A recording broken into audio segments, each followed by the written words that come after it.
Will you please join me and these Brigham Young University students as they learn about religious freedom and fairness for all?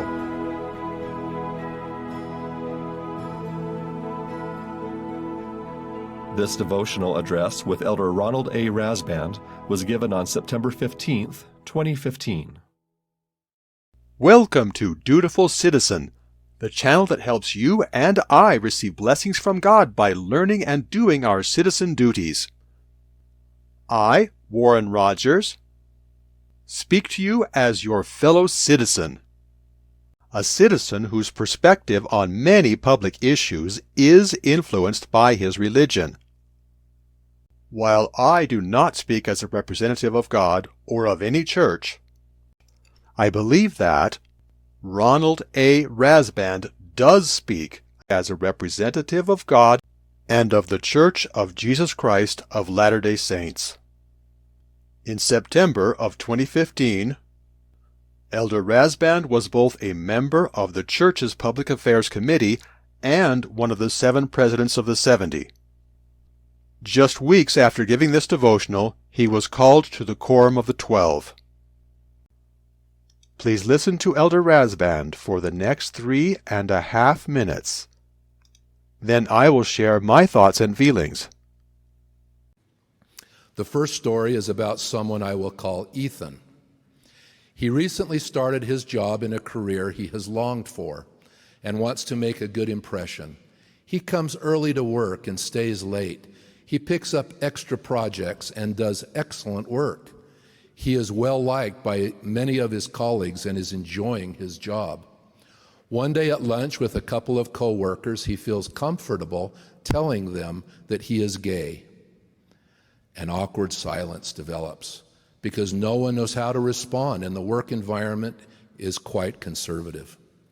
Ethan is disappointed by their cold response and feels hurt and rejected.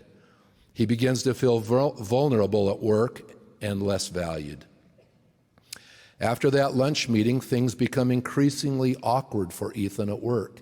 He finds himself excluded from large projects and social activities after work, and his productivity begins to suffer as he feels he does not belong and is not wanted.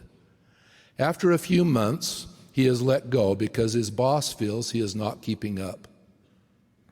Despite all the claims to the contrary, Ethan knows he has been fired for being gay.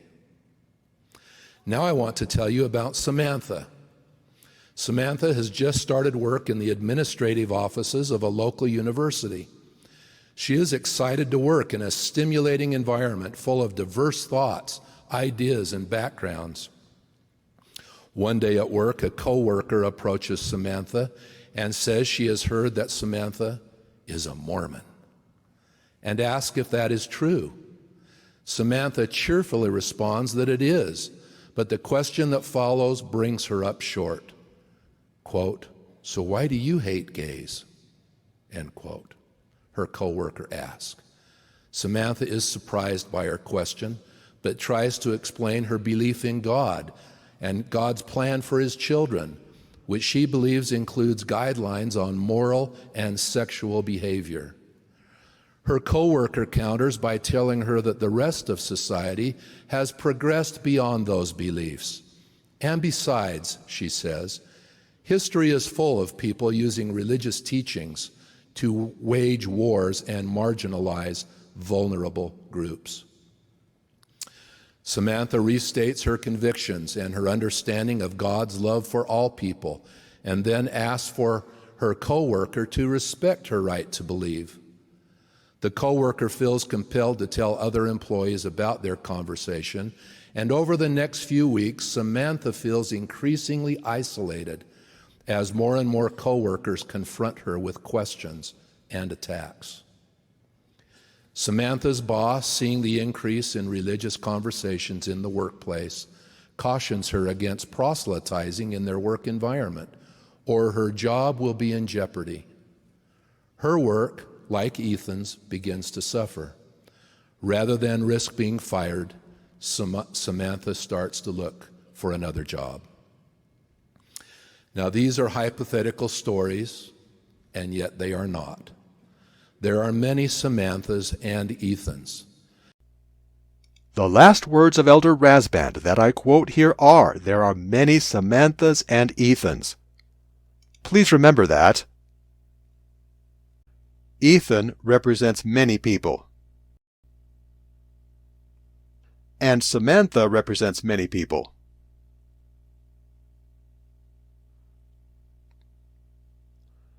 Each Ethan is mistreated for the same reason that the other Ethans are mistreated.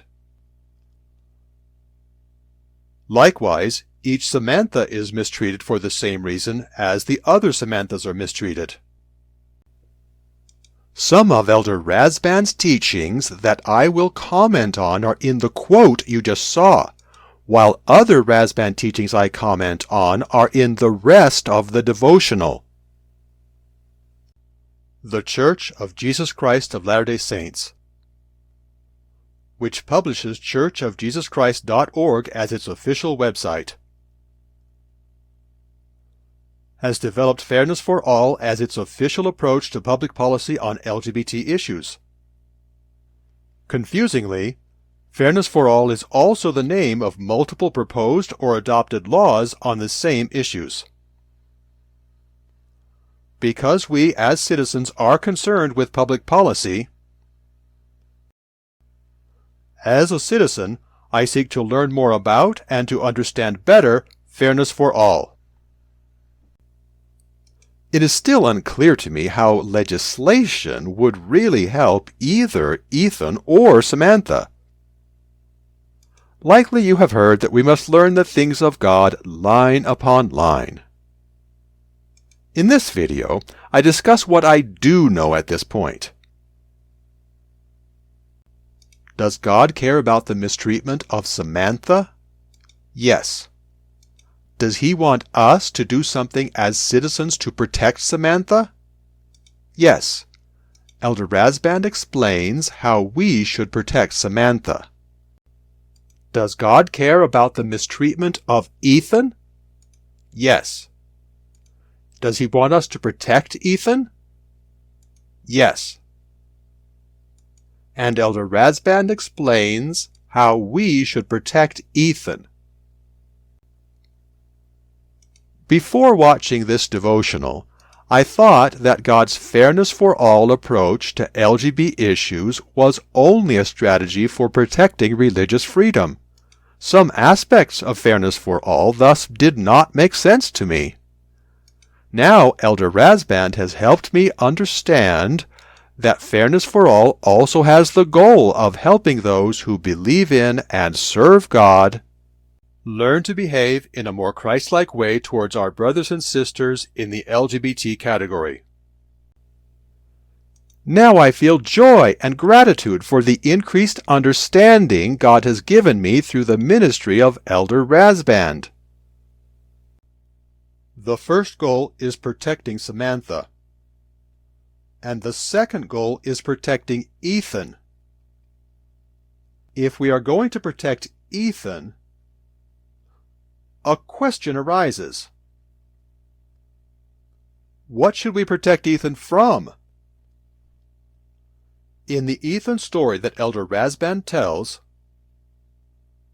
Ethan's co-workers did not mistreat him because of intentional malice. Rather, Elder Rasband expressly states that they responded as they did because they did not know how they should respond when they learn that someone is gay. I think this means that since they didn't know what they should do, the easiest thing to do was avoid Ethan. Regrettably, in the story, everyone took this easiest way out,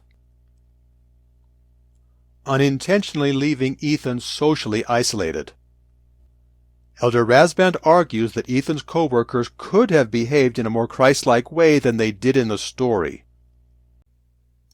And I find his reasoning persuasive. Has the law of chastity changed? When you watch the devotional yourself, you will see that the law of chastity has not changed. Do we have a duty to stand for the right? Yes. How shall we do that? This video will show you how to find the devotional yourself so that you can learn from Elder Rasband how to stand for the right. In March of 2023, I, Warren Rogers, felt that I did not understand the Church's fairness for all approach as well as I should. So I searched for more information, and in hindsight, feel that the Lord richly rewarded me for that effort, so I encourage you to do the same. Here is churchofjesuschrist.org. This icon opens a search field. Type in Fairness for All. Search results. One of the first few items was this BYU devotional by Elder Ronald A. Rasband.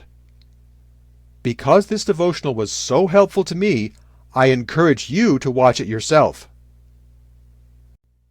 If this video is helpful, I can assure you it will be more helpful when more people see it.